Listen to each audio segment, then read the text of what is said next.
rich man's world. I have turned the All right, Here we go, baby. We're live. Cheers. Cheers. I'm with my mama. Hello, everyone. Hey, guys. Welcome, mama, to the Faking It podcast. It's about fake it till you make it, not faking orgasms. I love it. And you are my first guest on my podcast. Wow. Okay. Yes. I'm very honored. Who else would I do if not for my mom? That's true, of course. Yeah. So thank you so much for coming on. So proud that you have this podcast. It's really cool. Thanks. You like my setup? I do like your setup. It's actually really nice. Very well done. Thank you. Anyways, yeah, so thank you for coming. Want to talk about the coffee that we're drinking? I think it's interesting. Sure.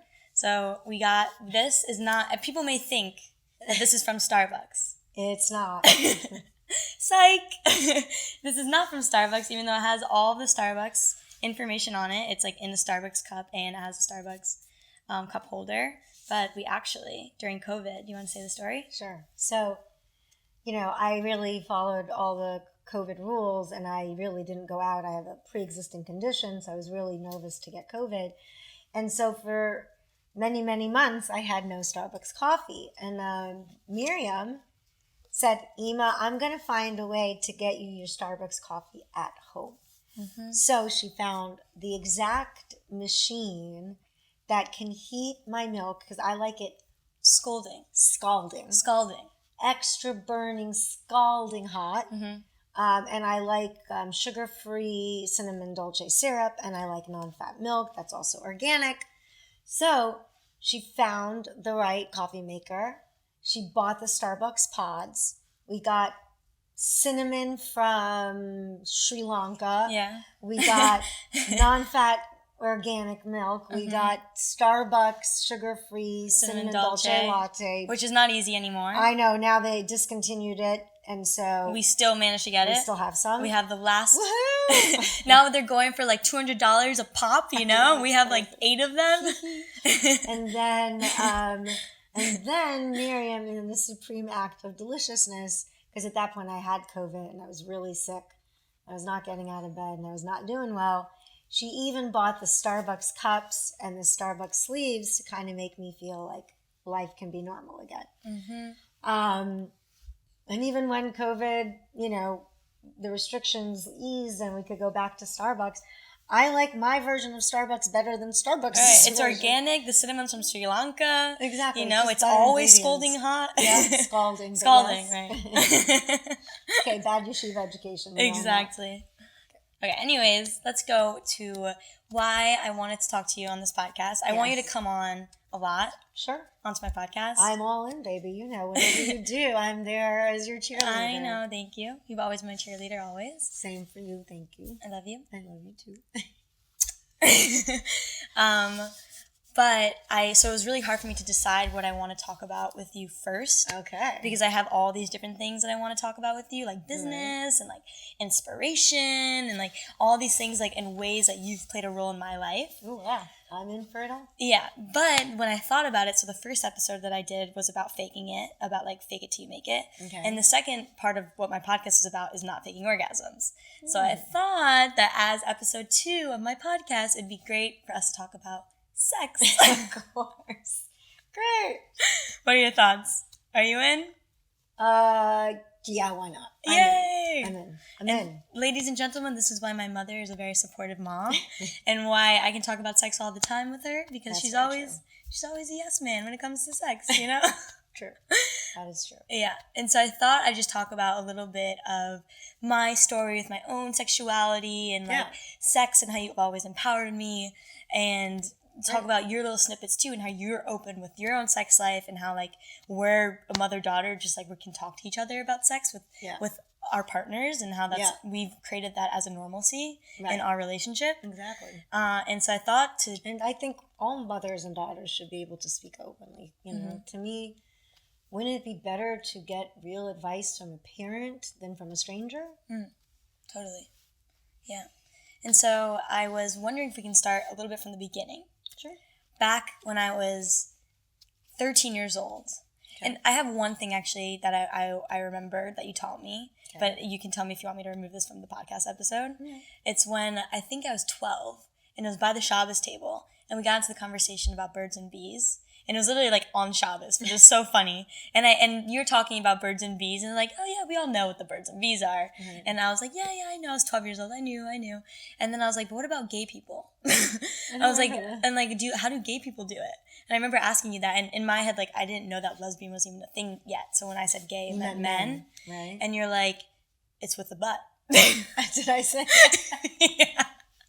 That sounds like me. And it was so funny because it was just on the Shabbos meal. And I remember how like that really stuck with me because it created this normalcy of sex, of talking about sex, because I felt comfortable to ask that question at the Shabbos table, which is, for those who don't know, like a very holy spot, you know? Like it's like kind of a family. But you ask. Right. I always believe that if your child is old enough to ask, you should either do them the courtesy of answering truthfully, or you say very honestly, I'm not prepared to answer that question. Yeah. But do not lie to your children. Ever. Personal opinion. Yeah. And so I never lied to you. I told you the truth. Yeah. And I that really, to me, was actually a moment, I think, the fact that I like remember this still 10 years later. I don't remember it at all. Yeah, because one, I learned what gay sex was. What? Well, there you have it, folks. Oh dear. With the butt. I think I may have simplified just a smidge, but you were 12. Right. So in my head, it was like, butt. Okay, got it. Just try to make it as simple as possible. Right. Although I'm sure there are millions of other ways that people of same-sex relationships can pleasure them. Exactly. So that was a massive oversimplification. Right. But for a 12-year-old, I thought that was a very legitimate answer. Yes. And even in general, the term sex, you know, like that's kind of, it's like heteronormative in a way, you know, like we think of sex as penetrative sex. Yeah, but that's not necessarily the case. Totally. It could be. I'm sure there's a million other ways that, you know, same-sex people or people who are non-gender, non-binary, you know, how they show love and desire and express that to each other. Right. Doesn't have to be penetration of any kind. Right. So just on that topic, how do you define sex? Well, I can't define sex for anyone other than myself. Okay. For myself, I define sex as, you know, if anyone is touching anyone else's private parts, it's sex. Right. This is my personal opinion. Mm-hmm. So I don't care if it's with your hands or your mouth or your member. If there's action happening down there, it's sex. Mm-hmm. I like That's that. my personal opinion. I actually really like that because the way I've been defining it myself is that always just trying to reach orgasm with somebody. That's how I've defined sex. So, like, that usually involves one of the three. Touching of some kind. Right. Yeah. So it's pretty much that. You know? Yeah. If anyone is pleasuring anyone down there, that's sex. Yeah. But what I like about your definition of that is that orgasm doesn't have to be a part of it. Right. You know, because some people, like, aren't trying to have an orgasm. They're trying to touch each other and feel good. And exactly. That's or also not ready it's more inclusive. Yeah. And also some people are, you know, have a really hard time orgasming. Yeah. You know, women have definitely more difficult, you know, statistically time to orgasm than men. Right. But even men, you know, I think with the proliferation of porn and the normalizing of porn, I mean, you know, I think even men have a harder time coming nowadays because their understanding and, you know, vision, I think it really applies to younger men more than older men. I think older men understand more about what a woman looks like and feels like and how to actually please her. Right. I think, you know, a lot of people your age get their ideas about sex because they don't have that much experience of actually having it. Right. I think people your age get their ideas about sex, unfortunately, from porn. Yeah. And porn is in no way, shape, or form, let me restate this, at all indicative of what actual sex is like. Mm-hmm.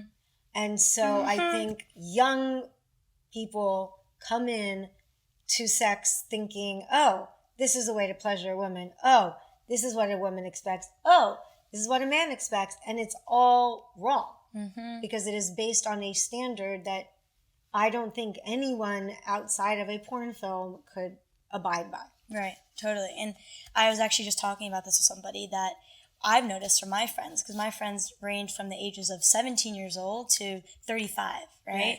And so my older friends, when we talk about sex, it's more sensual. And with my younger friends who are like teenagers, when we talk about sex, it's more rough. Right. And they like it rough. They like it like when it hurts. You know, they find Really? pleasure in that. And I haven't really made like comments on this about like Who told you that? Not names. I'm saying girls or guys. girls.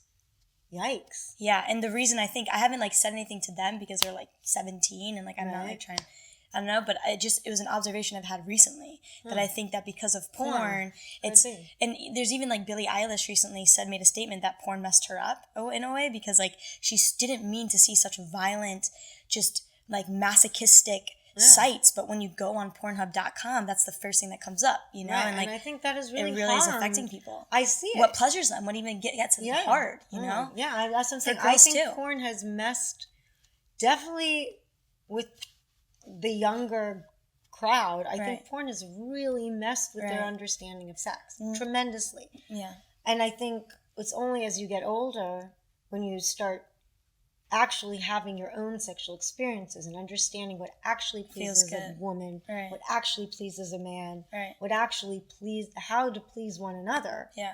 You start realizing that what you saw in porn has nothing to do with reality. Right. But it does concern me. And I think it's only getting worse. No, I want to hear another thing that's also crazy. Yeah. Like I recently spoke to a girl who's like 17, that's why I know all this. She also told me that guys don't like to kiss. That like they just want to like fuck. And that they don't want to, like anything that's actually intimate, they don't want to do. Because it's not what they're seeing on the porn. But isn't that crazy? It literally, like guys literally don't want to kiss her. They just want like to put their dick in her. You know, like it's so crazy. I'm telling you, I see it myself. It's really crazy. Like, it's really crazy. You know, everyone jokes around how like when I recently started dating, and I do date a mixed variety of age groups. I've dated people in their late 20s, in their early 30s, in their early 40s, really a gamut. And I have seen that the few experiences I've had with, younger people, it has definitely been more violent. There have been certain moves, like there's this one choking move. Choking. They're all into what choking. What is with this choking Everybody, business? all the men are into choking. I don't understand it. And they don't even ask, right? They don't. Guys, porn is not a place to learn how to pleasure a woman. Yes. Newsflash. Many women I know do not like being choked. Let's put it that way. Yes. I certainly have not done a study on the matter, but everyone I have spoken to and everyone you have spoken to does not like being choked. No, but that's not my friends. They like being choked. A lot of my friends like to be choked. That's what I'm saying. The younger people actually like the violence. So girls are starting to find it pleasurable too. The violence pleasurable too. That's what I'm finding so interesting. Oh my gosh. I don't like it because it happened to me too. I was like, the first guy I ever had sex with, he put his hands on my neck and I was like, bro, don't do that. Yeah. Somebody told me, I forgot who told me, but she was slapped in the face. The guy slapped her in the face. It was a hookup. Happened to me. It was the most bizarre thing. I'm like, excuse me, what?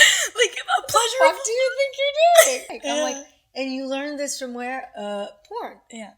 This is really causing a massive problem. Yeah. Yeah. I think it kind of lessens when guys hit mid-30s because I think at that point they've been around a woman long enough to know that that's not how actual sex works. They had like a long-term relationship. But I also wonder, I mean, this I can't really, I don't know this, let's just put it this way. I don't know this firsthand, but I am curious to know. Are men having more difficulty coming in their 30s and 40s than they used to because they watch so much porn in their 20s? Why would that be correlated? Because like any other muscle in your body, right? We become desensitized.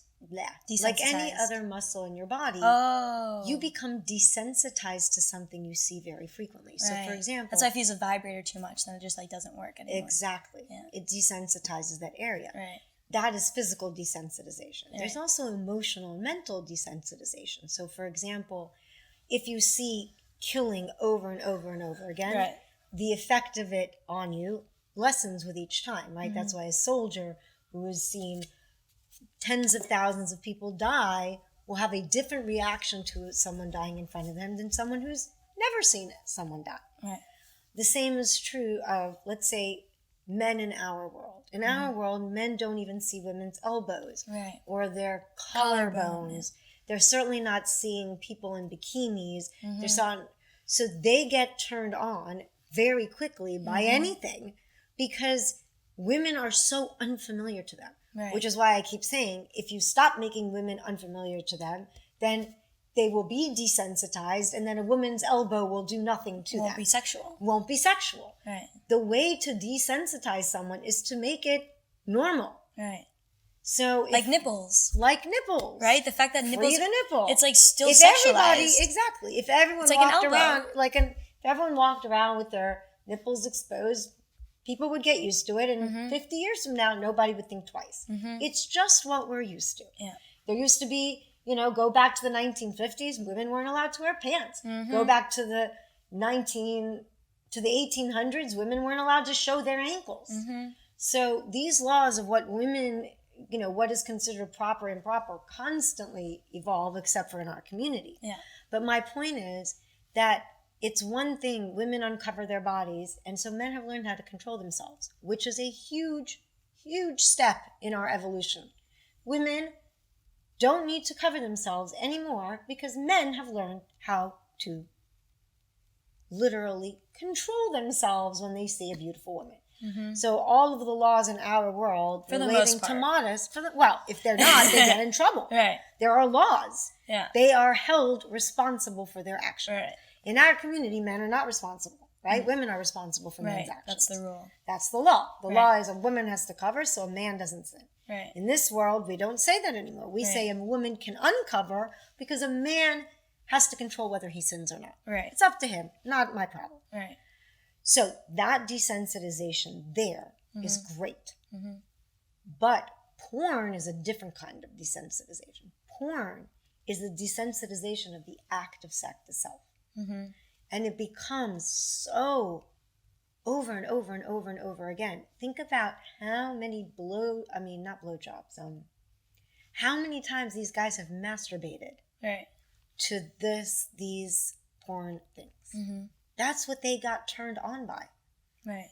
How much more difficult is it now to get turned on by a normal woman, a human woman, if they've been watching porn for the first 20 years of their lives? Right. That's my concern. Yeah. And I think that desensitization of sex, that making it into something that is violent Yeah. and not emotional, not connective, not about tenderness Right. or shared experience, there is no closeness than sex Right. if it's done between two people who actually care about each other. Yeah. And I think that's lost Right. to a certain degree. I think women have a more difficult time asking for what they really want. And I think men have a more difficult time understanding what women want because what they learned about women, they've learned off of porn. Right. That is a very dumb place to learn anything Right. about sex. Yeah. And I think now this is a good transition to talk about how we learned what we liked. And so, you want to talk about your first time getting a vibrator? Well, I think I talk about it all the time. Why don't you talk about the first time I gave you a vibrator? Okay, we can talk about that. So the first time you gave me a vibrator was when I was 17 years old. I was living in San Francisco, and you bought me a rabbit vibrator. For those of you who don't know what that is, it's about yay big. To me, it felt like a foot long. It probably is a foot It probably long. is a foot Well, long. from the battery part. Right, exactly. But in general, the dildo vibrator itself is a foot long, okay? Oh, yes. It's a foot long, and it has a little these rabbit ears that That's go all by. I use. Okay. No, I'm saying you need that big thing because it needs to have enough battery power, enough power to power those rabbit ears so that they can go really, really intensely. Right. Because anything smaller takes 3 batteries or 2 batteries or AAA batteries. In my personal experience, doesn't have the oomph that you need in your vibrator. So I need one that has 4. So it's not, I don't think I've ever even used the actual penis part of it. It's the rabbit fingers that I need at a massive strength. And the only way to get them at a massive strength is to have those 4 AA batteries. Right. So And it happens to be attached to this one vibrator, which is perfect for me. right. So you got this for me because it worked for you. And I remember you gave it to me, and I was so intimidated by it because it was like this giant dildo with rabbit ears, you know, like this huge thing with like beads on it. Remember I had like the circular beads? And I was like, I am never going to be using this. I had like never put my like finger inside of myself. How am I supposed to put this giant dildo inside of me, you know? But then I explained to you. I know, you explained to me. You explained to me, yeah. But I remember because I just like put it on my bed. You like gave it to me one day. I put it on my bed, and I had friends that came over that day to my apartment, and one of my friends went to my bathroom in my room, and then she found on my bed was this giant dildo vibrator, and she's like, Miriam, what is this? And I was so embarrassed. But you see how wrong that is? Why should you be embarrassed? Because she found your toothbrush. Would you be embarrassed? No. What's the difference? It's something every woman on planet Earth should have. Yeah. It should not be something that girls can't, or anyone can't speak amongst themselves. Totally. No. In Stanford, with these extremely modern, educated young ladies, they still think using a vibrator is something shameful. Right. And that's wrong. And until we eviscerate and eradicate this kind of thinking, that women talking about their sexuality is somehow dirty, bad, wrong, inappropriate, we're never going to be men's equals. Men talk about it all day, all the time, whenever they want. They discuss it with their buddies openly. They have zero. At work, at work, at play, at home, makes no difference. Yeah. No guy I've ever met has ever said to me, oh, I've never talked about sex with. I mean, what? Girls, on the other hand, the fact that you were made to feel embarrassed that you had a vibrator, why should you feel embarrassed? Yeah. Why wouldn't you have a vibrator? It's totally. better than a blow dryer. Totally. A lot more pleasure than a toothpaste. Yeah, and I think it was good that you gave it to me when I was 17 years old because I started off with this discomfort. But by the time I was 17 and a half, I didn't have it anymore. It became normal, and I actually bought a different vibrator that I thought would be good for me. Right. You know, but you definitely just kind of like not forced me, but just showed me this way of life that I was very uncomfortable with, but then kind of normalized that for me. And now I like work with vibrator companies. I send them to my friends. It's my favorite birthday present to gift people is a vibrator. It's a huge gift. And like something that's really funny actually is I'm not going to say who, but one of my friends from the community from Muncie, I sent them a vibrator like 2 years ago. I just on Amazon, I'm like, what's your address? And I just like sent it. No way. And then a year later, she called me and she's like, hey, do you have like the receipt for the vibrator that you sent me? Like mine broke, and I called them and they said, and they said they'd give me another one, but they just need the receipt. And we never spoke about it. I love that. Isn't that amazing? That is amazing. But again, what is wrong with a vibrator? Yeah. Why can't we say that word? Vibrator. Vibrator, vibrator, Vibrator, vibrator. vibrator. What is wrong with a woman? What if I call this episode Vibrator, Vibrator, Vibrator? Yes, can you please call this episode? It really bothers me. Why are we uncomfortable about this? Logically speaking, to make a woman come is complicated. Right. Period. Yeah. There's a lot of things going on down there. Yeah. It's a tiny little spot. Right. You got to figure it out. How can you help a guy figure it out if you don't know where it is? Yeah. If you don't know how to pleasure yourself. Yeah. I know how to pleasure myself. That's why when I'm in a sexual relationship, I can help direct traffic, so to speak, until the person understands what gives me pleasure. If I don't know myself, how can anyone pleasure me if I cannot pleasure myself? Right. It's just not logical. Right. Anything else, if you don't know your own favorite food, how can someone cook it for you? If you don't know what your own favorite food is, in anything in life. Right. If you don't know what you like, how can someone else give it to you? Yeah, totally. So how is a vibrator different than any other tool that we use to learn a skill? It's just so stigmatized. Why? Because it's about putting down. It's about religion. It's all about religion. It's about putting down female pleasure. Yeah. You know, well, that comes from religion. And men get in. From my friends, they've told me that the men get insecure if they want to use a vibrator in the bedroom. It's like, oh, is my penis not good enough? And not good enough. That's right. But and the answer is sorry. Nobody's penis is better than a vibrator. Let's just be honest. I'm sorry. But here's the thing. Yeah. What guys don't understand is that our bodies are different. Not just that our bodies are different, but that a vibrator can give you an orgasm. Can't give you sex.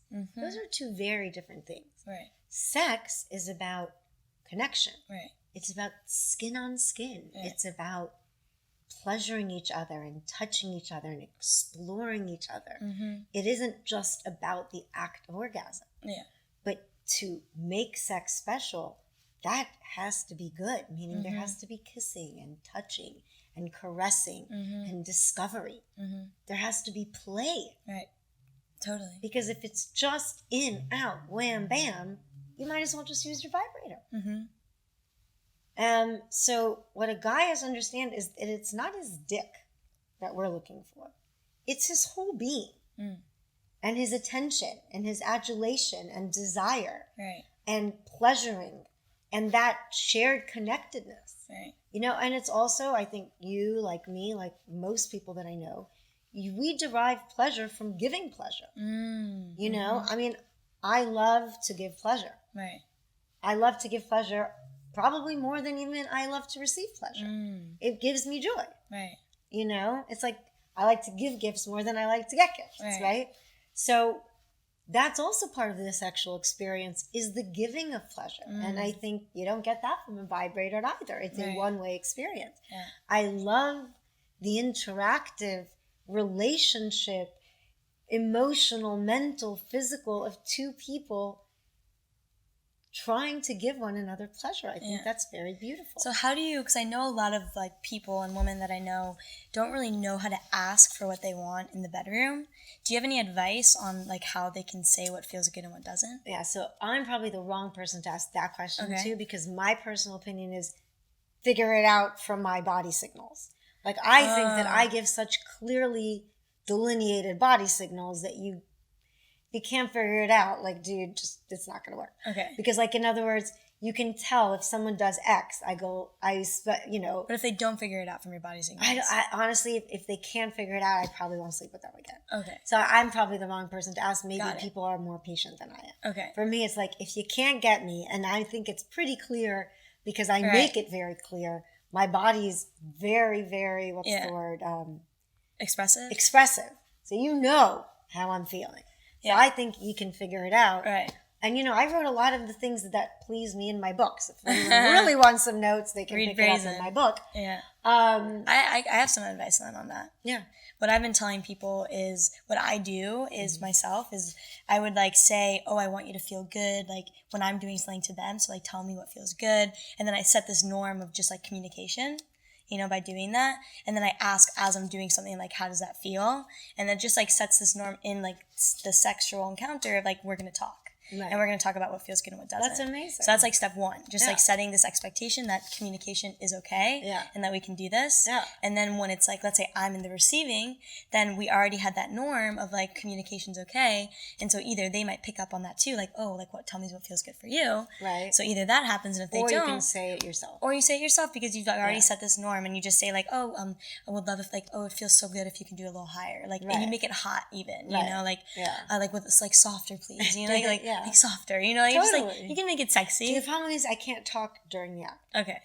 Totally can't talk. Okay. It's the only time in my life that my brain silences. You know me. My mind is always working. I'm always inventing, creating. Right. It's hard to shut off. Yeah. When good sex is happening, I can't think. I can't form a sentence. Oh, wow. That's so why different then. I don't want to express anything because it would get me totally out of the mood. For me to speak at all is difficult. Wow. Other than like, you know, moaning and saying dirty words just randomly. Just, you know, to formulate actual thoughts or sentences is difficult. Mm-hmm. So for me personally, that's why I said I'm the wrong person to ask. I can't speak during the act. Yeah. Like I don't want to have a conversation.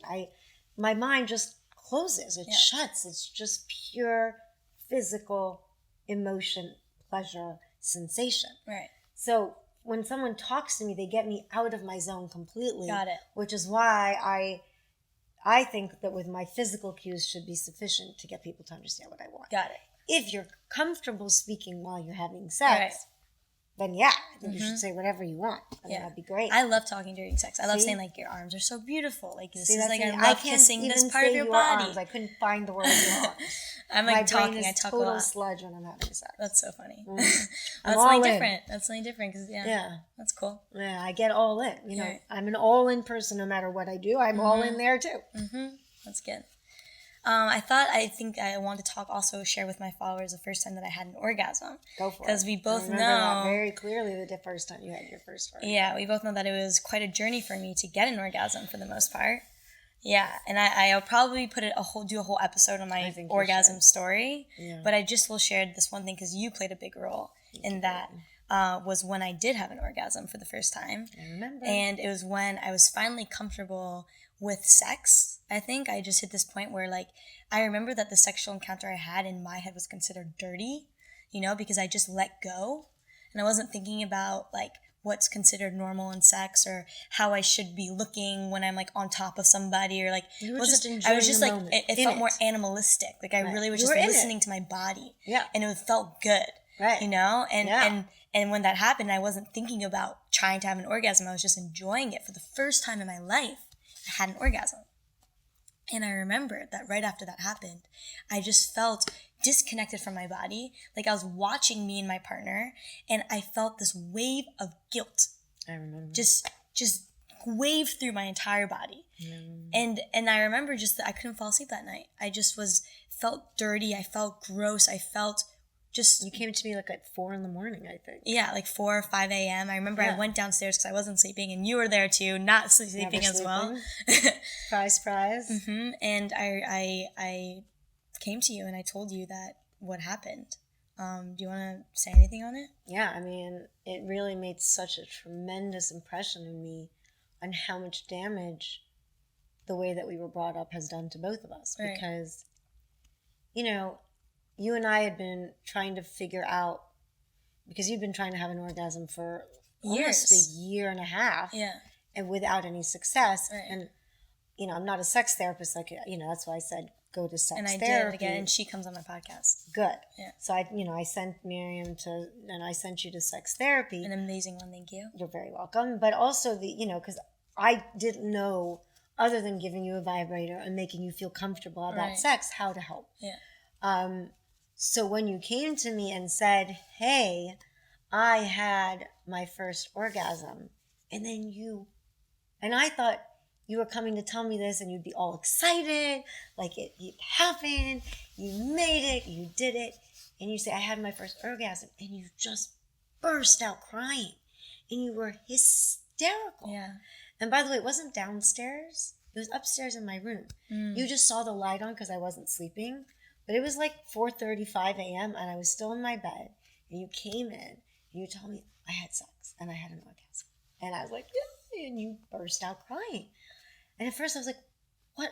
Like at first I thought like happy tears? Happy tears? Happy tears? But it wasn't. Yeah. It was because you felt guilty. Mm-hmm. And you felt guilty because our world had taught you that lesbian sex is bad. Mm. And so then I understood for the first time why you hadn't been able to have an orgasm before. It wasn't a physical thing. It was a guilt thing. Mm. You had literally internalized homophobia. Yeah. Your world had so indoctrinated you to believe that lesbian sex, same sex is bad, that even though intellectually you knew it wasn't so, even though you were actively acting that way, the massive amount of guilt you were carrying inside of you, that's what was preventing you from having an orgasm. And the first time you have an orgasm, that guilt came out in full force. Yeah. And I think you couldn't stop crying. But I think that was also a massive, and I know this is a pun, I don't know where Shlomo is, but I know this was a watershed moment. And I know a lot of crying, so yeah. But it really was a watershed moment because I think you realized that it was internalized homophobia. And the minute you realized that, it gave you permission to now enjoy sex without guilt. Right. And so it just eradicated that feeling of guilt. Right. Well, it didn't eradicate it, and I think that, like, you helped me realize that, actually, for one. Oh, good. I think one of the reasons I came to you is because I didn't know why I was feeling that way. Oh, that's even better. I didn't realize that I was the one making it. Yeah, and then you were the one, you're like, Miriam, it's because of our background. It's because of our community. Yeah. And I was like, oh, yeah, that makes so much sense. Because that's why I came to you crying. So I was like, why is this happening to me? What's happening? You're why? Right. You're right. Oh, gee. Yeah. I'm even better a therapist than I thought I was. And then you said that it's because of our religious background, and I was like, shit, you're right. And like realizing that it was internalized homophobia, learning that term, I didn't even know that it was a term that existed. Oh, so I didn't realize that I had told you that. Yeah. Yeah, it makes sense. But when you went to the sex therapist, she told you the exact same thing. Right, and then she told me the exact same thing, and then I had these strategies of things I had to do afterwards where, like, it was kind of like the first time wearing pants. I don't know. Yeah, exactly. It's you feel the guilt, even though you know that it's logically okay, and you just have to let that guilt be there, and you have to know that that guilt is going to eventually go away, and that's what it was for me with sex, too. That's fake it till you make it. That is literally fake it till you make it. Even do the action even though it feels uncomfortable or you're scared or you're shaken. Show confidence, do the action anyway. Right. That's fake it till you make it. Because you know that it's okay. You know that what you're doing is not wrong. You know that one day if you continually do this, you will actually feel that it's okay. Right. Right. It's You'll that belief. actually feel that confidence. And so you you fake it. Feel that relief. Mm-hmm. Yeah. So, yeah. And then now, I mean, like, I got through that. It took a lot of time. I'm so proud of you. And I'm so lucky, like, my partner, too, was so supportive of all of that. She was. Yeah, like, really, really supportive. And I would need cuddles for, like, 15 minutes. But everybody needs cuddles. I know, Who but, doesn't like, want cuddles? I know, but, like, I needed it. Like, I would need 15 minutes. Sometimes you want, like, fast sex, you know, and then you just go to sleep. I would need, like, 15 minutes of no phone cuddles afterward just to not feel shitty in my body. Like, literally. But also, I just think that what you're saying, yes, maybe applies more to you because you had this internalized homophobia, but I think, again, as to the point of what's the difference between having sex or using a vibrator is pure orgasm. Sex is about more than orgasm. Right. And so being held, being caressed, being made to feel that you matter to another human being, that's part of sex. Right. So of course you want to be, it's the intimacy. Yeah. It's that feeling of there is something between me and this other person that is so natural and so right that we have no secrets. Right. We are literally naked. Right. Literally. And the thing is that if you don't feel that way, if you don't should feel not have sex with that person. No, but also if you know it's right, even though you don't feel comfortable, just acknowledge that it could be some sort of stigma or some sort of preconceived notion from society that's telling you that it's wrong. But if it feels right, you know, and that you know that it's okay, then just hold on to that. Because like I'm a living example of how if you know, you do it anyways, and then it will be okay with time. That is correct. And so yeah. That's how you do it. You have to pretend confidence until you feel confidence. Right. You have to pretend security until you feel secure. Right. You have to pretend that you love it and that you're fine with it until you get to the point where you no longer feel the guilt. Yeah, yeah. That's do like, the action, and then eventually the emotion will come with it. Right. That's something that I always say, that when I don't feel confident, I fake it. Because I always want to appear confident, you know, and even when I fake it, eventually that actually weighs on you. When it's like when you say, something that you say to yourself in the morning, like into the mirror. Yeah, every day. I talk to myself every day, and depending on what challenge I'm facing that day, my message is related to that challenge. Right. So, you know, nowadays, you know, my challenge is someone who is accusing me constantly of all sorts of crazy cheating, lying, stealing, I don't know, whatever. And, you know, it's very difficult for me to remind myself that I built $1 billion business. Yes, queen. That I am a businesswoman. Yeah. That no man, no matter how loud he speaks lies, is going to be able to destroy what I have built. Mm-hmm. And that's what I tell myself every morning. Julia, this man can accuse you, attack you, lie about you, call you names. The truth is the truth. Mm. And the truth is, I built $1 billion business in 3 years. And no matter how much that man would like to pretend that that didn't happen, it factually did. Mm-hmm. And no one's going to take that away from me. But I have to remind myself of that every day, because I open up a newspaper and I see his accusations and it hurts. Mm. And you feel like, how could this happen to me when all I did was work hard and do everything asked of me and then some? Yeah. You got to talk to yourself. Yeah. You know, when I'm feeling like I want to hide in a corner and just sit and cry, I get dressed, I look myself in the face, I look in the mirror, and I tell myself, Julia, don't you dare feel sorry for yourself. You pick yourself up, you go about your day, you will prevail. Justice will come. And I remind myself of that every day, because the voices that tell me otherwise are very loud and very large. Yeah. Yeah. No, it's really good to acknowledge those voices and then have other parts of you come out and say it out loud. No. Yeah. And just like talk to that part of you. Because, my voice has to be louder, otherwise I won't survive. Right. And that's how we all are. Right. We have internalized fear, we have internalized insecurities, we have internalized phobias, we have internalized feelings of lack of worth, of complete uselessness, of imposter syndrome. And to me, the only way to combat those is to talk to ourselves. Yeah.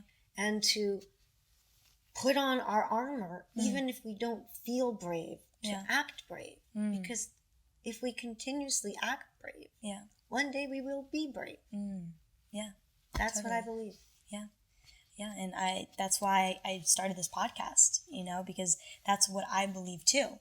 And I don't think it's a coincidence that we both believe that. I think it's either in our genes, lives. It's in our nature, it's in our nurture, it's right. It's in something, but it's to our core. Well, it's just the fact. It's just a fact.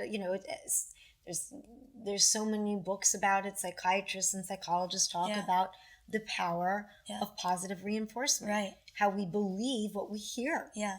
And what's so interesting too is that you've always been a big believer in me when I haven't believed in myself. And I do think that if I didn't have you as a voice saying, no, you're going to Stanford, and I'd be like, you're crazy. And I said to you, you're crazy. You really told me I was crazy. You were so angry. I was angry. I got mad at you for saying that, but you were that part that made a voice in my head that's a possibility. And if I didn't have that voice, I don't think I would have put myself what I put myself through to actually make it happen.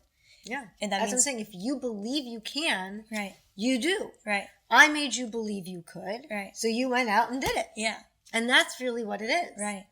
If you believe you can, even if you can't right this second, and you do everything in your power to learn, to work, to study. Now, when I say fake it till you make it, I don't mean fake knowing something you don't know. Right. I don't mean fake having something you don't have. Right. What I mean is growing and instilling character traits in yourself that you would like to acquire. Yeah. So if you don't have confidence yet, right, you fake it, because those actions of confidence will actually give you confidence. Yeah. How do you build confidence? Right. That's how. There's only one way, is by consistently acting confident. Yeah. And so just two things I want to end on. One is, I think it's so important that we're having this conversation, that we're talking about sex, because it normalizes it. It makes people feel that it's okay to talk with your girlfriends about sex. It's okay to get a vibrator. It's okay to say what you want in bed. Is there anything you want to add on why it's important to have these kinds of conversations? I think what's really important is that women become as comfortable as men in discussing sexuality. Their sexual preferences, their sexual pleasures, first and foremost, amongst themselves. Women still giggle when you say the word vibrator. Many women still blush when you talk about vaginas or orgasms. They get uncomfortable. If they're going to be uncomfortable, how is that ever going to change? We as women all have to get comfortable with our bodies and our body's pleasure. The day that we own our own sexuality, the day we no longer blush when we hear words like vagina, orgasm, sex, desire, body, G-spot, when we stop blushing and being embarrassed and uncomfortable when we talk and say those words, that's when the beginning of equality between us and men will occur, and not before.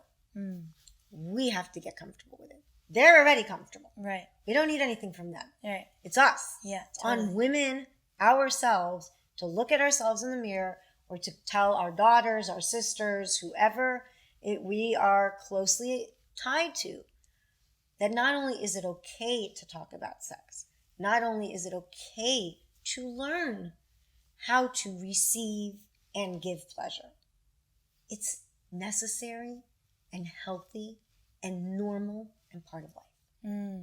It's not a maybe, should be. It's as normal as breathing or eating. It is a bodily function just like any other. And we have no discomfort talking about food and what we ingest. Women talk all day long about indigestion and, having constipated, working out, every other part of our physical life. We have no problem sharing with the planet. Men have no problem adding sex to that. Anything related to sex. Women, we're so silent. We have got to start talking to one another. We have got to start normalizing sexual pleasure amongst ourselves. And the day that happens is the day that women and men's sexuality will be looked on as equally relevant, equally normal, equally healthy. Thank you. That's beautiful. And then the last other actually too is, do you have any resources that you want to share with people? Books that have inspired you, helped you maybe believe in yourself, or like anything that you want to share with the listeners?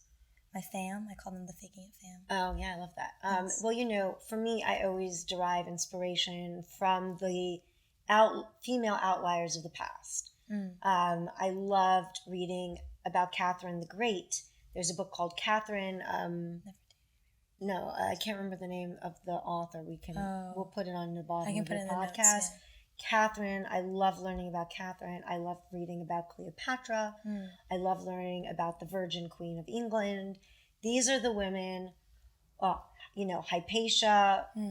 These are the women who stood out in their time and forged their own path in a world that was truly antagonistic to them. So whenever I feel down or I look at the suffragettes and the women's rights movement and what they suffered to get to where we are today. Yeah. And I remind myself that I'm one in a line of millions upon millions of women who have been made to feel less than because of my sex.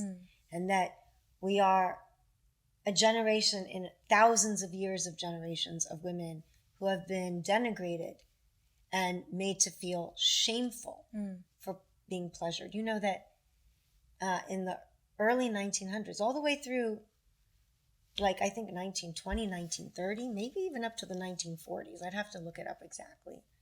But women who didn't have sexual pleasure and who were very frustrated sexually, they called it a condition. They called it female hysteria. Yeah. And you know how they treated female hysteria? They would go into a doctor's office and he would fucking give them orgasms. Literally. Wow. He fingered them. That's how the first vibrator was invented. Yeah. It was invented by a doctor who had a booming practice by giving orgasm to women with hysteria, and then his hands froze up. Yeah. So he needed some other method to unhysterify these hysterical women who shock, wanted sex. Yeah. And that was called hysteria. Women were literally shamed for feeling pleasure, for wanting sex. That tells you everything you need to know. Yeah. And historically, women were made to be pure. Men could sow their wild oats before marriage, while women had to be pure. Yeah. How is that normal? That is not normal. That's where this comes from. This comes from this religious idea that women's sexuality and men are so different. Men before marriage played around, sowed their wild oats, all those stories in England, where the Lord, he has all these women.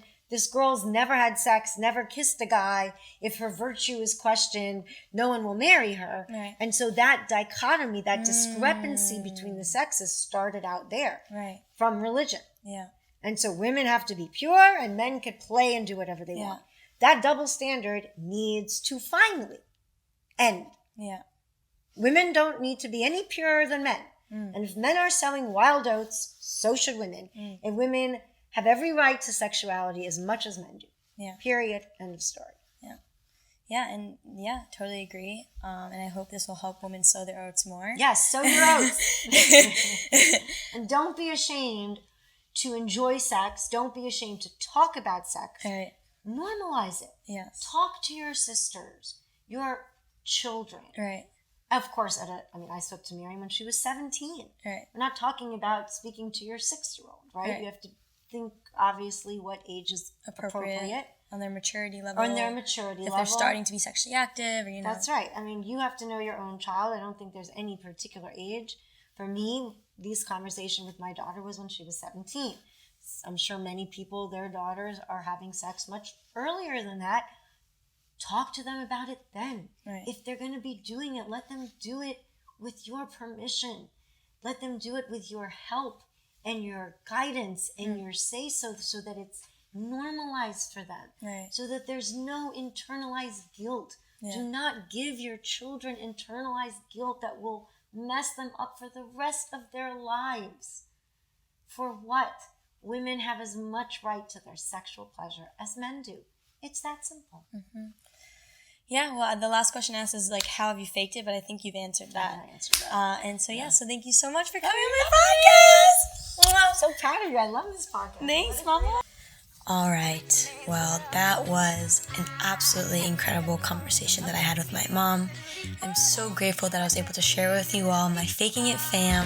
This is my first podcast episode with a guest. I really hope you enjoyed it. And it was none other than my mother. And I hope that if you like this, please share it with your friends. Send this to somebody who needs to hear some sex positivity. Make sure to like and subscribe my videos on YouTube. Follow me on @ThisIsFakingIt. I'll be having new episodes every Thursday. Kisses, bitches.